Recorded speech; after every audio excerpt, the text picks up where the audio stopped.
이 시간에 우리 다 같이 고린도전서 11장 1절 말씀을 함께 일어나셔서 봉독하시겠습니다. 고린도전서 11장 1절 말씀입니다. 한 구절만 우리에게 아주 친숙한 말씀입니다. 고린도전서 11장 1절 말씀. 우리 다 함께 읽겠습니다. 시작. 내가 그리스도를 따르는 자가 된 것 같이 너희도 나를 따르는 자들이 되라. 다시 한번 하겠습니다. 시작. 내가 그리스도를 따르는 자가 된 것 같이 너희도 나를 따르는 자들이 되라. 아멘. 기도하겠습니다. 아버지 하나님, 이 시간에 주님의 말씀을 선포하는 귀한 시간입니다. 참 성령 하나님께서 진리 가운데로 인도해 주시었고, 하나님의 말씀으로 인하여 우리가 참 감사하며 또 순종하며 또 귀한 진리들을 배워서 그 안에 굳게 서는 귀한 시간이 될 수 있도록 인도해 주옵소서. 예수님의 귀하신 이름으로 기도드립니다. 아멘. 자리에 앉으시겠습니다.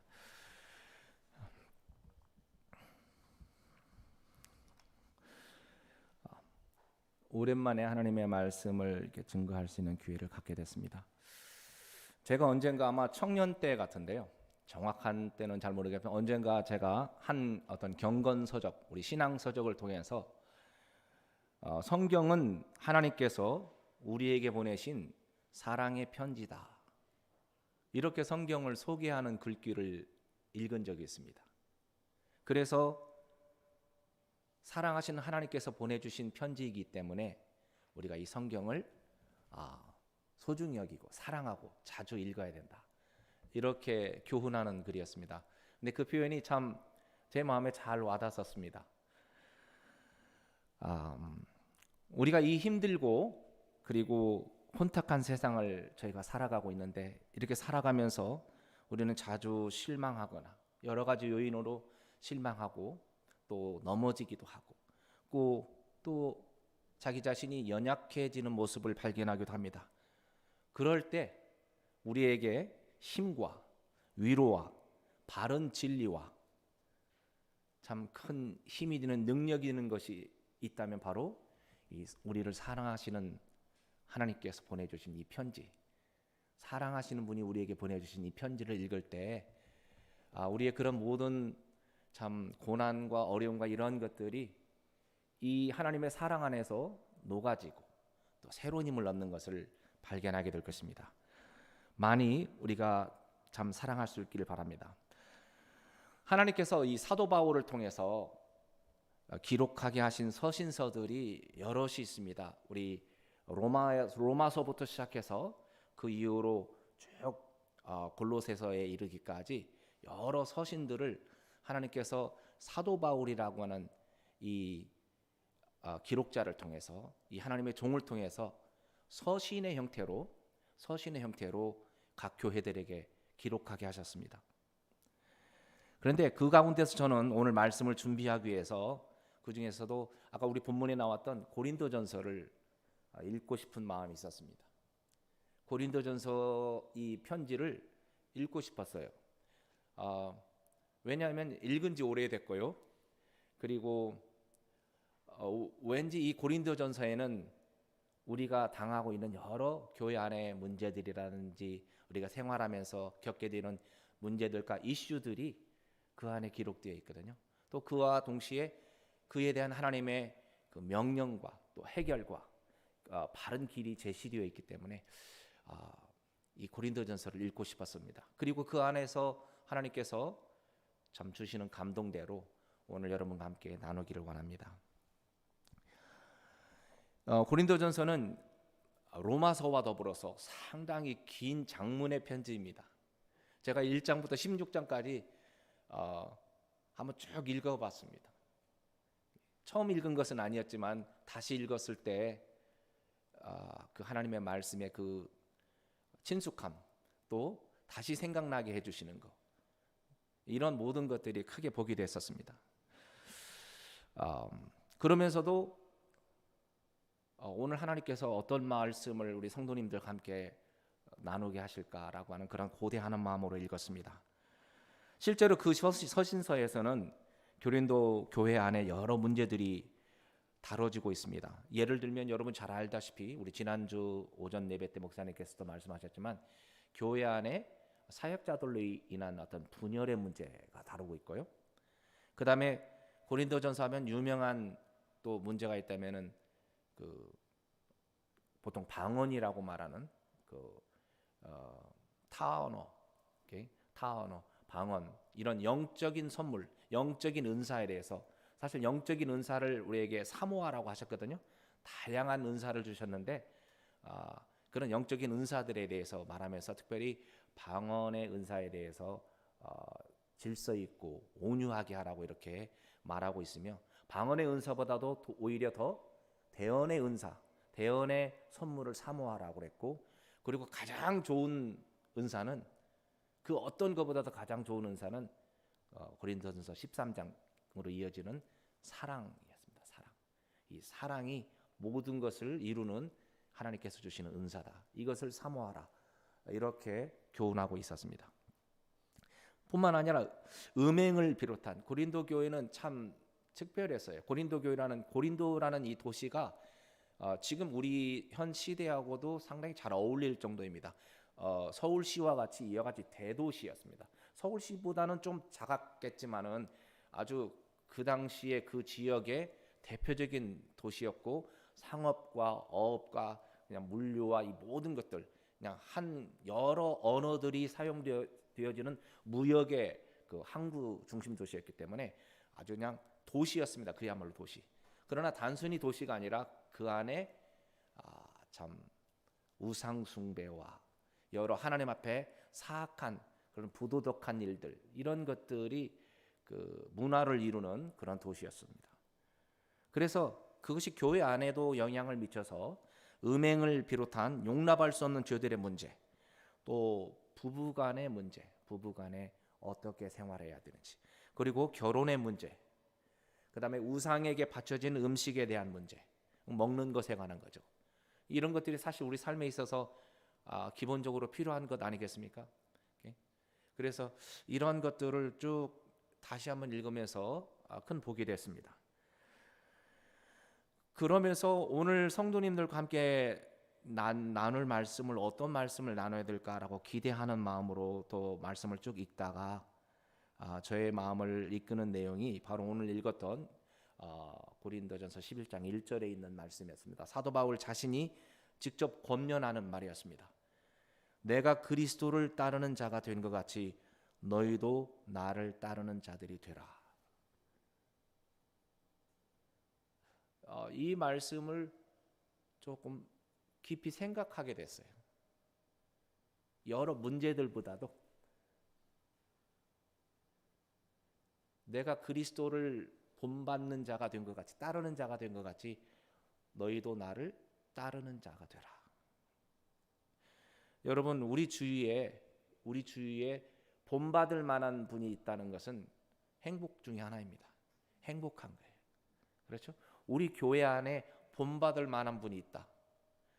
본받을 만한 목사님, 본받을 만한 집사님, 본받을 만한 선생님, 본받을 만한 성도님, 본받을 만한 동료, 형제 자매가 있다면 행복한 거예요. 그렇죠? 정말 행복의 요소 중에 하나입니다. 정치적인 이야기를 해서 죄송합니다만 요즘 우리나라의 정치를 보면 본받을 만한 게 없어요. 그래서 좀 답답함을 느낍니다. 만약 우리 교회 안에 본받을 만한 분이 안 계시고 말만 많다면 참 우리 마음이 성령님 안에서 충만하지 아니하고 얼마나 우리 영이 좀 괴롭겠습니까? 그리고 저는 목사님들과 같은 많은 사역자들이 자신은 사도 바울을 본보기로 삼고 사도 바울과 같은 사역자가 되고 싶다라고 하는 그런 간증을 하는 것을 자주 들었습니다. 나는 사역을 할 때 나는 사도 바울과 같은 사역이 내 안에 비전이고 내가 따라갈 길이다. 정말 그럴만합니다. 정말 그럴만할 정도로 사도 바울은 정말 그리스도를 따르는 사역자 중에 본보기 중에 본보기였습니다. 그런데 오늘 이 말씀은 내가 그리스도를 따르는 자가 된 것 같이 너희도 나를 따르는 자들이 되라라고 하는 이 말씀은 사도 바울이 고린도 교회 사역자들에게만 하는 말이 아닙니다. 문맥을 보시면 그렇죠?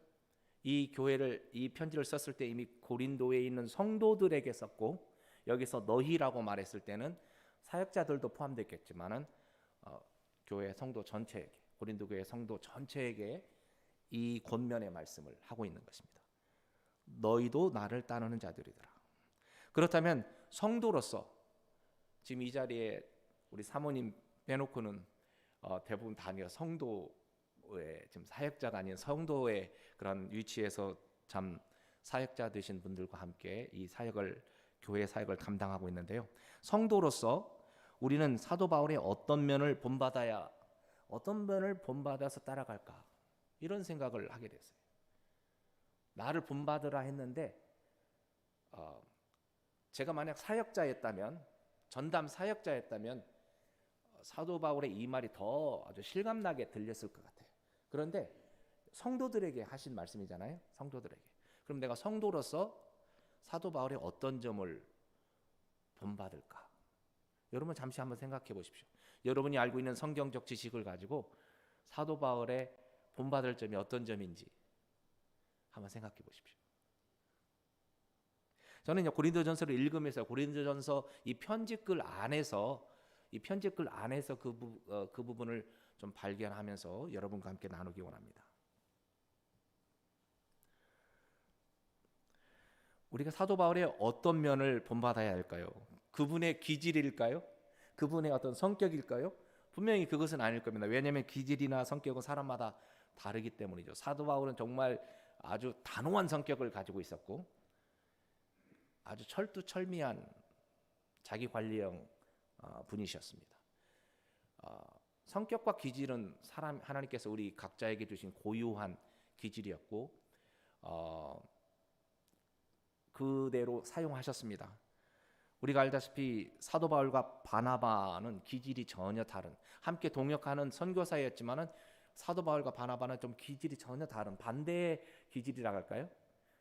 사도 바울께서는 아주 정확하게 고든 방면에, 바나바는 아주 정말 품어주는 이런 성품의 사람이었습니다.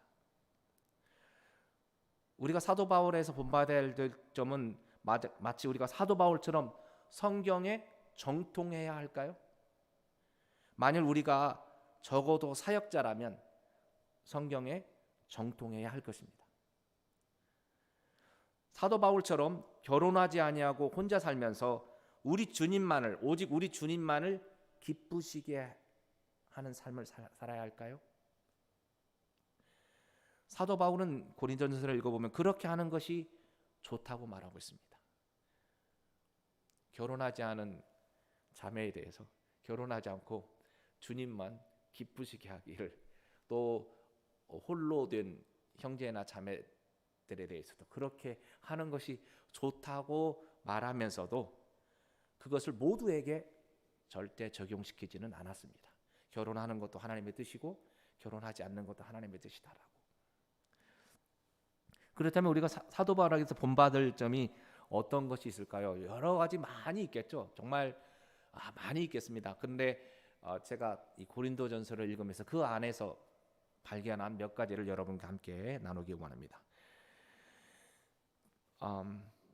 쭉 이 서신을 읽으면서 제 마음속에 사도 바울의 어떤 스피릿, 그의 정신, 이것이 첫 번째로 와닿는 것이 있었다면 그것은 바로 사도 바울은 영혼을 구원하는 것, 영혼 구령, 이것을 삶의 가장 우선순위로 여기고 있구나라고 하는, 영혼 구령에 자의 삶을 다 걸었다 해도 과언이 아닐 만큼 영혼 구령에 자신의 삶을 드렸던 자인 것을, 특별히 그 점이 이렇게 마음에 와닿았습니다. 그 내용은 우리 고린도전서 말씀 우리 함께 보시겠습니다. 9장 말씀에 있습니다. 고린도전서 9장 말씀에 9장 19절부터 잠깐 보시겠습니다. 고린도전서 9장 19절 말씀 제가 잠깐 읽겠습니다. 내가 모든 사람들로부터 자유로우나 스스로 모든 사람에게 종이 된 것은 더 많은 사람을 얻으려 함이라. 유대인들에게 내가 유대인같이 된 것은 유대인들을 얻으려 함이요, 율법 아래 있는 자들에게 율법 아래 있는 자같이 된 것은 율법 아래 있는 자들을 얻으려 함이며, 율법 없는 자들에게 비록 내가 하나님께 법 없는 자가 아니라 그리스도께 법 아래 있는 자이면서도 율법 없는 자같이 된 것은 율법 없는 자들을 얻으려 함이라. 약한 자들에게 내가 약한 자같이 된 것은 약한 자들을 얻으려 함이요. 여기 얻으려 한다는 말이 영어로 보면은 win. 우리가 영혼 구령을 영어로 soul winning이라고 말하거든요. 영혼을 사실은 얻는 거예요. 그 사람을 얻는 것입니다. 뭐 내 인간적인 편으로 얻는다가 아니라 이 영혼을 그리스도에게로 인도하는 영혼 구령에. 그 다음 22절, 방금 읽었던 22절 중간 부분을 같이 읽겠습니다. 내가 모든 사람에게, 다 같이 시작. 내가 모든 사람에게 모든 것이 된 것은 어찌하든지 몇 사람이라도 구원하려 함이라. 아멘. 내가 모든 사람에게 모든 것이 된 것은, 유대인이나 율법 아래 있는 자나 율법 없는 자나 약한 자들이지, 그 밖에 모든 사람에게 모든 것이 된 것은 어찌하든지 몇 사람이라도 구원하려 함이라. 이게 사도 바울의 스피리트였어요. 정신이었어요. 그의 그냥 인생관이었고 그의 자세였습니다. 이것이 정말 우리가 본받아야 될 첫째가 아닌가, 저의 마음속에 그런 감동을 주고 있었습니다. 23절 말씀입니다. 내가 복음을 위해 이것을 행함은 너희와 함께 고린도 교회 성도들 사역자들과 함께 뭐하는 자가 되려 함이라? 복음에 참여하는 자가 되려 함이라. 이게 우리가 사도 바울에게서 첫 번째 배울 수 있는 것이 있다면, 그분은 영혼 구령이라면 가장 첫 번째로, 가장 우선으로 놓는 분이셨구나. 여러분과 제가 사역자가 아니라 할지라도, 성도라 할지라도, 우리는 교회의 사명이 영혼 구령이고 또 그 목적을 위해서, 그 명령을 위해서 우리가 복음에 함께 참여하는 자가 되어야 할 줄로 믿습니다.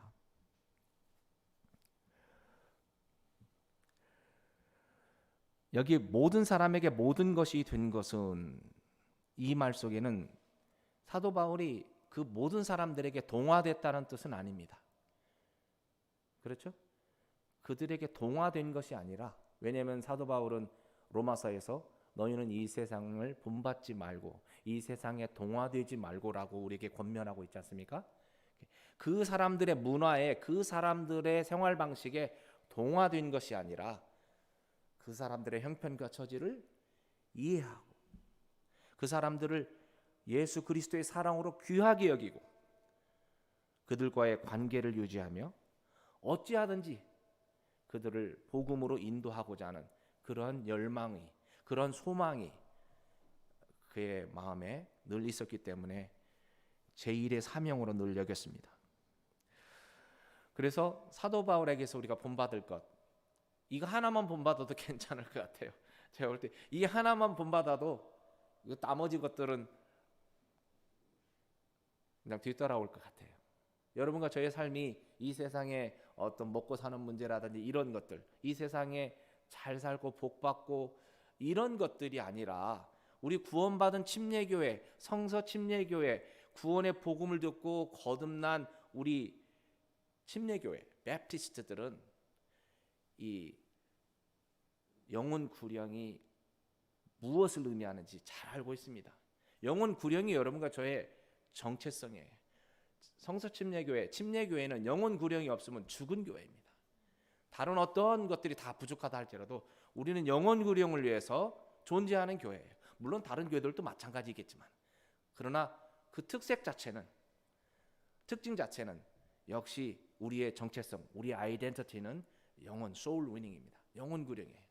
그래서 이런 것을 정말 본받기 원하고 제 자신이 정말 그러지 못하고 있는데 정말 이 삶으로 따라가기를 원하는 그런 소망을 가지고 있습니다. 두 번째로는 사도 바울은 자신을 향한 절제하는 분이었습니다. 자신을 향해서는 아주 자신을 억제한다. 성경에 그렇게 표현되어 있어요. 바로 그 이어지는 말씀에 나옵니다. 그 24절부터 9장 24절부터 보면은 경주할 때에 달리는 자들이 다 달릴지라도 한 사람이 상을 받는 줄을 너희가 알지 못하느냐. 너희도 상을 얻도록 이와 같이 달리라. 이기려고 애쓰는 자마다 모든 일에 절제하나니 이제 그들은 썩을 왕관을 위해 그 일을 하지만 우리는 썩지 아니할 왕관을 위해 하느니라. 그러므로 내가 이와 같이 달리되 목표가 불확실한 것처럼 하지 아니하고 이와 같이 싸우되 허공을 치는 자 같이 하지 아니하며 27절 말씀 다 같이 읽겠습니다. 시작. 다만 내가 내 몸을 억제하여 복종시킴은 내가 다른 사람에게 복음을 선포한 뒤에 어떤 방법으로든 내 자신이 버림받은 자가 되지 않게 하려 함이라. 이 사도 바울은 정말 정직한 양심을 가지고 있는 사람이었어요. 복음을 성령님의 능력으로 선포하고 그를 통해서 수많은 영혼들이 구원받고 수많은 교회들이 세워졌는데 사도 바울은 늘 자기 자신에 대해서 하나님 앞에 정직하게 내려놓고 자신의 연약함을 알고 그것을 주님께 아뢰는 자였고 그리고 자신이 전한 이 믿음의 말씀 이것을 지키려고 자신을 억제했다고 그랬습니다. 여러분 이것이 여러분과 저의 기도가 되어야 됩니다. 여러분 세상이 호락호락하지 않고요. 우리의 믿음이 보장되어 있지 않습니다. 여러분들이 젊었을 때 구원받았다고 해서 나이가 지긋할 때까지 우리 믿음이 절대 보장되어 있지 않아요. 우리의 믿음 생활이 우리를 무너뜨리는 이 세상의 요소들이 너무 많습니다. 너무 많아요. 그래서 사도 바울과 같은 이런 정신을 갖지 아니하면 우리는 넘어지기 쉬워요. 우리가 성경에서도 그런 인물들 보지 않습니까? 성경에서도 우리보다 훨씬 더 뛰어난 사람들의 넘어짐을 보지 않습니까? 그래서 여러분과 저는 정말 기도하지 않을 수가 없어요. 아까 자매들이 불렀던 귀한 찬송, 이 세상 끝날까지 내가 주님을 섬기겠사오니 주님 나를 도와주십시오. 주님께서 나와 함께 해주십시오. 어떻게 알고 그 찬송을 준비했는지 모르겠어요.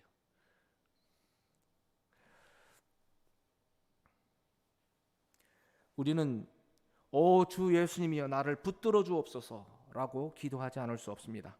그런데 정말 놀라운 것은 빌립보서 1장 6절 말씀에 주님께서 이렇게 우리에게 약속을 하고 계십니다. 너희 안에서 선한 일을 시작하신 분께서 예수 그리스도의 날까지 그 일을 이루실 것을 내가 확신하노라.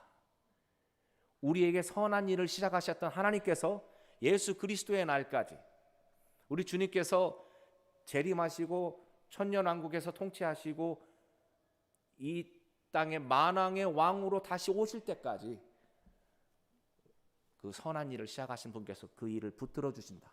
내 믿음을 붙들어 주실 것을 내가 확신하노라. 제가 제 자신을 여러분과 제가 자기 자신을 돌아봤을 때는 연약함 투성이요 무너질 요소들이 참 많이 있지만 우리를 붙드신 하나님 전능하신 하나님의 손에 우리가 의탁할 때 하나님께서 이 모든 것을 이루실 것이라고 약속해 주셨습니다. 그래서 우리가 그렇게 사도 바울과 같이 늘 우리 자신을 참 쳐서 복종시켜서 죄에 빠지지 않도록 하는 그런 정신과 자세 본받기를 원합니다. 세 번째는 저와 여러분의 본받기 어려운 거예요. 아주 어려운 수준입니다. 어려운 수준인데 그럼에도 불구하고 우리의 삶의 목표가 되었으면 좋겠습니다. 우리가 여러분과 저의 삶의 목표는 사실은 우리 주님을 닮아가는 것 아닙니까? 그렇죠? 우리 주님을 닮아가는 것인데 사도 바울이 그렇게 말했잖아요. 내가 주님을 닮아가는 것처럼 너희는 나를 닮아가는 자가 되라 해서 주님 하면 뭔가 우리 주 예수님 하면은 우리와는 성정이 다른 분 같고 도저히 우리가 참 같이 이렇게 따라가기 어려운 분처럼 우리가 느껴지는데 사도 바울은 우리와 똑같은 성정을 가진 자이고 그의 연약함이 있고 그가 자기가 죄로 인해서 고통하는 것도 듣고 그가 자신 마음속에 있는 죄로 인해서 얼마나 고통하는지 로마서에 나오잖아요. 그런 것들, 우리와 비슷한 요소들이 많이 있는데 그분이 내가 주님을 따라가고 본받고 있으니 나와 같이 너희는 나를 따르는 자가 되라, 이렇게 말하고 있습니다. 근데 그 삶 중에 한 가지는 바로 세 번째는 사도 바울은 다른 사람의 유익을 위한 삶을 살았어요. 다른 사람의 유익을 위한, 자기 자신의 권리를 양보하거나 자기 자신의 권리를 포기하는 그러한 삶을 자기가 실천하고 살았습니다. 정말 저희로서는 부족한데 어쨌든 그것이 우리가 따라가야 될 아름다운 목표 중에 하나이지 않습니까? 우리 주 예수님께서 바로 우리를 위해서 자신의 모든 것을 들이셨던 것처럼 사도 바울은 그러한 삶을 살았습니다. 그 문제는 우리 고린도전서에 보면은 우상의 제물로 바쳐진 고기, 그 음식 있죠? 우상의 제물로 바쳐진 그 고기 문제, 그 문제를 다루면서 그런 내용이 나옵니다. 우리가 알다시피 고린도전서 8장에 보면은 우상의 제물에 대한 그 이슈가 등장합니다. 지금 현 시대하고는 조금 다르지만 그 당시에는 이것이 아주 중요한 이슈였습니다. 고린도라는 지역에 나와 있는 모든 고기들은 다 그 우상의 신전에서 그 우상에게 희생물로 드려진 그런 고기들이에요. 그래서 그리스도인의 양심을 가진 자가 나는 우상에게 드린 저 음식, 고기 나는 먹지 않겠다. 아주 좋은 양심이죠. 좋은 어떤 의도입니다. 그런데 사실은 우상에게 드려진 음식 자체가 어떤 특별한 효용이 있는 것은 아니었죠. 성경적인 지식으로 봤을 때는. 왜냐하면 우상은 아무것도 아니기 때문에. 우상은 진짜 살아있는 신이 아니고 오직 하나님 외에는 다른 신이 없기 때문에 그들이 우상이라고 섬기는 그에게 제물을 바쳤다 할지라도 그것은 아무런 효력이 없다. 이게 성경적 지식이에요. 그래서 그 지식을 알고 있는 성도들은 no problem. 이것이 나의 영을 약화시키거나 그게 아니라 이것은 음식이고 하나님께서 우리에게 주신 모든 음식은 다 선하다고 하셨기 때문에 먹을 수가 있었습니다. 자유롭게 먹을 자유가 있었어요. 그런데 사도 바울은 그걸 거기에서 끝나지 아니하고 믿음이 연약한 자들을 생각하게 됩니다. 그 지식이 없는 자들을 생각해요. 그 지식이 없다는 말은 그렇게 생각하는 거예요. 이거 먹으면은 내가 크리스찬인데 이거 먹으면 안 된다라고 이렇게. 물론 술 문제를 말하는 건 아닙니다. 술은 차원이 다른 문제예요. 그때 사도 바울은 우리에게 어떤 정신을 가르쳐 주냐면은 저 형제를 위해서, 저 믿음이 연약한, 저 지식이 아직 부족한 저 성도를 위해서 내가 먹지 말아야 한다. 자신의 자유와 권리를 이렇게 양보하거나 포기할 줄 알아야 된다. 이게 성숙된 그리스도인의 믿음이라는 거예요. 성숙된 그리스도인. 여러분과 저의 믿음 생활이라는 것이 무엇입니까? 그리스도 안에서 성숙이 아니겠습니까? 그리스도 안에서 성숙되는 거예요. 그리스도 안에서 성숙된다는 것은 자기 자신만을 위해서 사는 삶이 아니라 다른 성도들을 위해서, 특별히 연약한 자들을 위해서 내가 섬기는 것. 그래서 사도 바울은 어떻게 말하냐면 심지어 나는 너희를 위해서, 내가 너희를 위해서 나는 가난하게 되고 나는 비참한 자가 되고 나는 세상에서 볼품 없는 자가 되고 그런데 나로 인해서 너희는 부자가 되고 너희는 풍요하고 너희는 강하고 이렇게 표현을 했습니다. 그 정도로 침례 요한의 정신처럼 그리스도는 흥하고 나는 망해야 된다라고 하는 그런 태도와 정신을 가지고 교회를 섬겼어요. 그러니 얼마나 위대한 성숙한 그런 믿음의 삶입니까? 우리가 그러한 삶까지 본받았기를 원합니다. 우리의 믿음의 삶이 연륜이 한 해 한 해 가면서 한 해 한 해 올라가면서 그러한 믿음의 성숙을 이루기를 바랍니다. 여러분과 제가 말이죠. 믿음의 성숙이 믿음의 어떤 연륜이 한 해 한 해 지나가면서 성장하지 못하면 그 자체도 참 자기 자신에게 큰 양심의 자유가 없게 됩니다. 그래서 이 사도 바울의 이런 믿음을 본받기를 원합니다.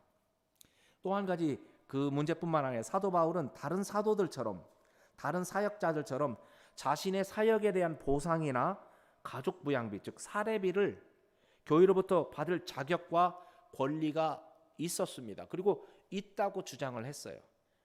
사역하는 자는 당연히 양떼로부터 얻을 수 있다고 말했습니다. 그것이 율법에도 나와 있고 이것은 당연한 거다. 그럼에도 불구하고 자기는 교회를 위해서 그 권리를 사용하지 않았습니다. 그 권리를 사용하지 않는 것 상당히 자기 부인이죠. 참 어렵습니다. 거기까지 간다는 것이. 근데 그 정도 수준까지 이렇게 가면서 교회를 사랑했어요. 교회를 위해서 희생한 겁니다.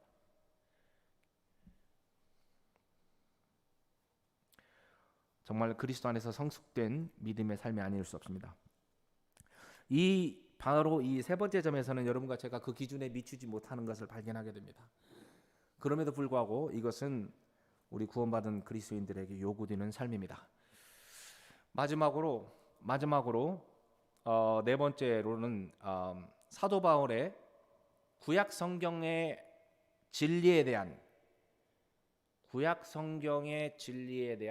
영적인 가르침과 바른 교리에 대한 확고부동함 이것을 본받기를 원합니다. 물론 이것은 제가 이제 성경을 읽으면서 참 성령님께서 주시는 그런 깨달음 속에서 여러분과 제가 함께 나누고 있습니다. 여러분들 성경 쭉 읽다 보면은 성령님께서 우리 각자에게 서로 다르게 이렇게 복을 주시겠습니다만, 제가 이 고린도전서를 1장부터 16장까지를 쭉 읽으면서 이렇게 특별히 눈에 띄었던 것 중에 한 가지가 우리 고린도전서 10장입니다. 우리 다 함께 보시겠습니다. 고린도전서 10장. 사도 바울은 여기서 구약에 일어났던 사건들을 언급을 하면서 고린도 교회 성도들에게 교훈을 주고 있어요. 우리 구약의 성도들처럼 우리 조상들처럼 우리가 탐내지 말고 우상 숭배하지 말고 음행을 하지 말고 그다음에 시험하지 말고 불평하지 말자라고 이 모든 것들은 우리의 교훈을 위해서 기록됐다라고 말씀을 하기 전에 10장 1절부터 보면은 어떻게 표현이 되냐면 단순히 구약의 사건들을 그냥 단순히 언급하고 있지 않습니다. 10장 1절 말씀을 제가 읽겠습니다. 형제들아 또한 나는 너희가 이것을 모르기를 원치 아니하노라. 즉 우리 조상들이 다 구름 아래 있었고 모두가 바다를 지나갔으며 모두가 구름과 바다 속에서 무엇을 했다고 그랬죠? 모세에게로 침례를 받았고 이렇게 말했어요. 우리가 이 사건을 그대로 그냥 인용한다면 모두가 구름과 바다 속에서 홍해를 건넜으며 이게 팩트예요. 이게 사건의 내용입니다. 그런데 사도 바울은 여기서 기록하기를 모세의 침례를 받았으며 이렇게 표현을 그렇게 했어요.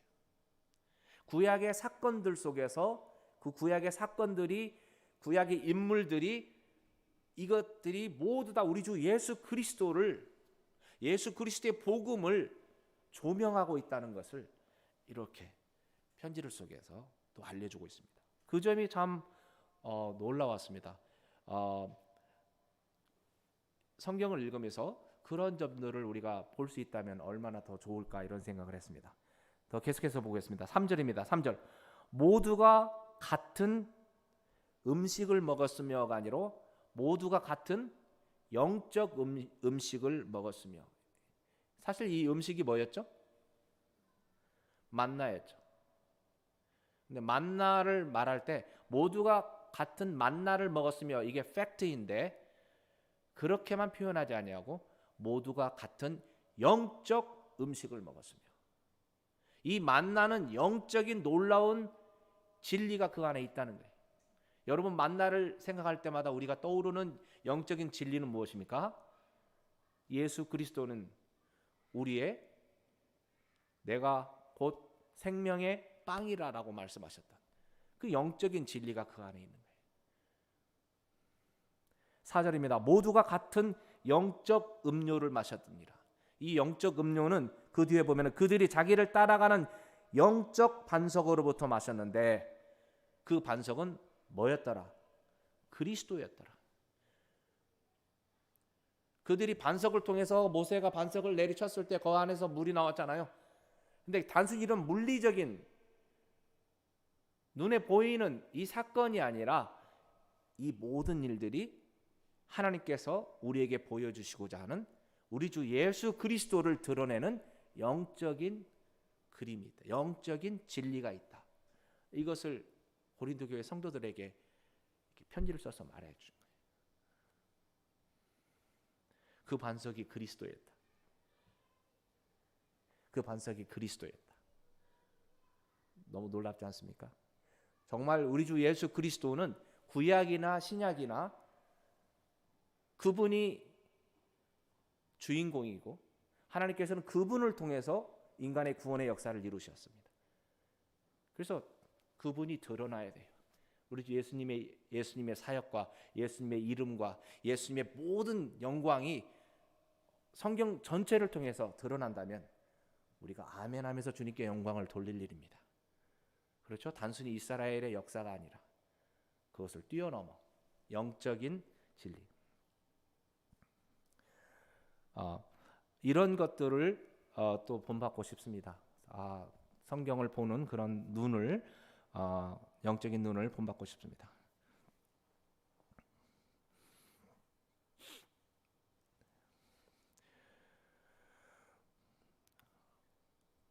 또 한 가지는 네 번째 중에 네 번째는 어떤 구약 성경의 진리에 대한 영적인 가르침.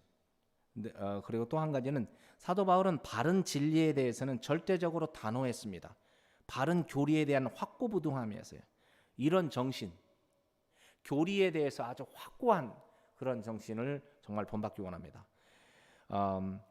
그것은 로마서와 갈라디아서를 보면 그 사실을 알 수 있습니다. 복음의 진리에 대해서는 그 어떤 사람의 뜻이나 노력이나 철학이나 종교가 아닌 오직 우리 주 예수 그리스도의 십자가의 공로와 그분을 믿는 믿음을 통해 얻는 구원에 대해서 얼마나 확고했는지요. 그는 자기 목숨을 불사할 정도로 그 진리에 대해서 확고했던 사람입니다. 우리가 여러분과 제가 사도 바울이 본받는 면에 있어서 가장 또 중요한 것 중에 한 가지가 바로 이런 점이에요. 하나님의 진리는 절대 변질되거나 타협되거나 이게 아니라 이것이 확고부동하게 서 있어야 된다는 이 놀라운 자세, 지키는 자세, 이것이 또 우리가 배워야 될 내용입니다. 우리 갈라디아서 마지막으로 갈라디아서 1장 말씀 보고 말씀을 마무리하겠습니다. 갈라디아서 1장 말씀입니다.